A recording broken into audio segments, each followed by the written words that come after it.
Ay, lovers. Ano siya? Masyadong malamig. Ang ginaw. Ayun yung partner ko papunta na rito dahil nakikig-chika bells pa siya doon sa bata. May nakita kasi siyang bata doon sa may canyon ba. Ayun, chinichika. Sa ngayon papunta na siya rito. Ah, grabe.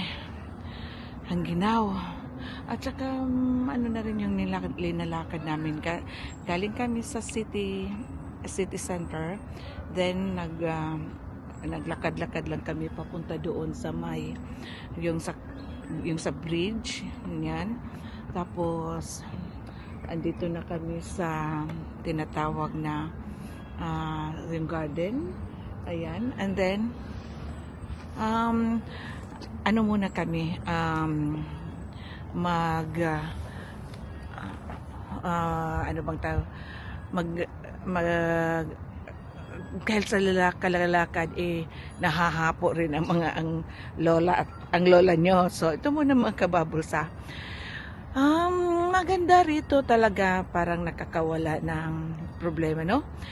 Kasi maraming puno, tapos may mga garden pa doon pero hindi ko na kaya ata maglakad. Parang hanggang dito lang ako. Tapos may river. Andito sa river may may cruise.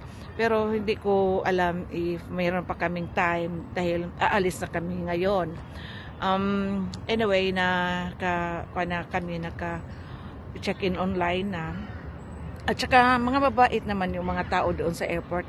Lalo na pag nakita niya na senior citizen ay helpful yung mga tao doon. So, dito lang muna, talaga, I'm sweating.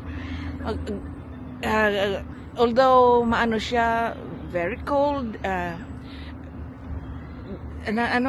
parang pinapawisan ako, no. Anyway, ito lang muna mga kabubbles ang aking update dahil yun na nga sabi ko kanina, hindi namin nakita ayaw makipagkita yung isang Junakis niya, yung pangalawa. So, bakit ba kami magmukmok?